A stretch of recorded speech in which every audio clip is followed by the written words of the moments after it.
tüm Türkiye'de gayrimenkul sektörü maalesef 2024 yılına çok kötü başladı.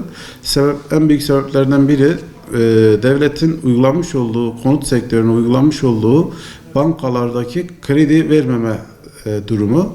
Dolayısıyla bütün bankalar, özel ve devlet bankalarının, kamu bankalarının tümü müşterilere ilk ev alanlara konut değerinin, ekspertizlik değerinin %50'si kadar en fazla verebiliyor.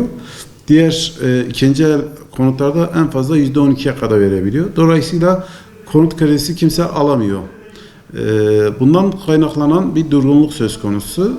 Artı 2023 yılında kaynaklanan alım gücünün düşüklüğü özellikle ev fiyatlarını, gayrimenkul fiyatlarını, kira bedellerini çok aşırı derecede yükseltmiş oluşu, milletin de alım gücünün düşmesinden dolayı satışlarımız 2023'te durgun geçti. Son çeyrekte.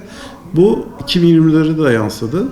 Bundan sonra gayrimenkul sektörü önümüzdeki yılda aynı şekilde devletin uygulamış olduğu politikaya bağlı olarak durgun geçeceğe benziyor. Yine kira bazında söylemek gerekirse dediğimiz gibi konut kredilerinin, konut fiyatlarının yüksek oluşu, konut kiralarına da yansıdı. Şu anda geçen yılla önceki yıl arasında %100 ile %200 arasında fiyat farkı oldu. Dolayısıyla bu konut kiralaması devletin vermiş olduğu %25'ten oturanlar herhangi bir çıkma olmadı. Yeni kiralarda üstüne çıkınca kimse kiralama yapmadı. Dolayısıyla bundan dolayı da kira şu anda çok fazla var. Elimizde, bölgemizde kiracı yok. Adeta kiracı bulamama noktasına gelmişiz. Son 3 ayda kiralık daire sayısı yaklaşık %30'da %45 arası artış görüyoruz.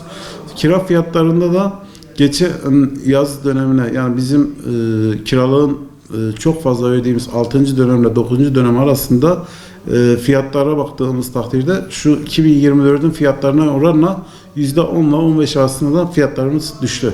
Kira fiyatları ve konut fiyatları, şöyle söyleyeyim size, konut fiyatları yaklaşık %20 ile %15 ile %25 arası düştü. Kira fiyatları da %5 ile %15 arası düştü. Yani kira ve ev fiyatları 2024'de düşük olarak girdik. Geçen yıl oranla. Şu anda alım gücünün 2023'te düşük olduğundan dolayı ev satamıyoruz. Adeta 2024'te piyasamız geçen yıl Ocak dönemiyle bu yılın Ocak döneminin ilk 15 günü %70 gibi bir durgunluk söz konusu oldu. Şu anda devam ediyor hala da. Önümüzdeki günlerde de devam ettiği görülüyor. Buna binaen dediğim gibi 2024'te 2023'ün Aralık ayı 2024'ün Ocak ayının 15 itibariyle %15 fiyatlarımız düşmüş durumda. Bu düşüşün de böyle giderse daha da artacağını düşünüyoruz. Bu vatandaşımız için gerçekten iyi bir şey. Konut fiyatlarının düşmesi, kiraların düşmesi, ama üretim bazında bakınca özellikle asgari ücretin artması, konut üretim maliyetlerinin artmasından dolayı üreticilerimiz bu sefer sıkıntı yaşıyor. Bunun çözümü devletin kontrollü bir şekilde konut kredisi vererek hem alıcıların konut ihtiyacının giderilmesi, hem müteahhit firmaların konutlarının, ürettiği konutların satışı daha rahat olur diye düşünüyoruz. Ev fiyatlarının serbest piyasası var ama konut fiyatlarının maalesef öyle bir sıkıntısı yok. %25'e devlet bağlamış durumda. Dolayısıyla sen ev fiyatlarını zaten bu şekilde düşüş dediğimiz gibi vatandaşa çok iyi yarıyor. Ama dediğim gibi alım gücü ve konut kredisi alamamasından dolayı sıkıntı yaşıyorlar. Müşterilerimiz daire konut alamıyor, satıcımız da satamıyor.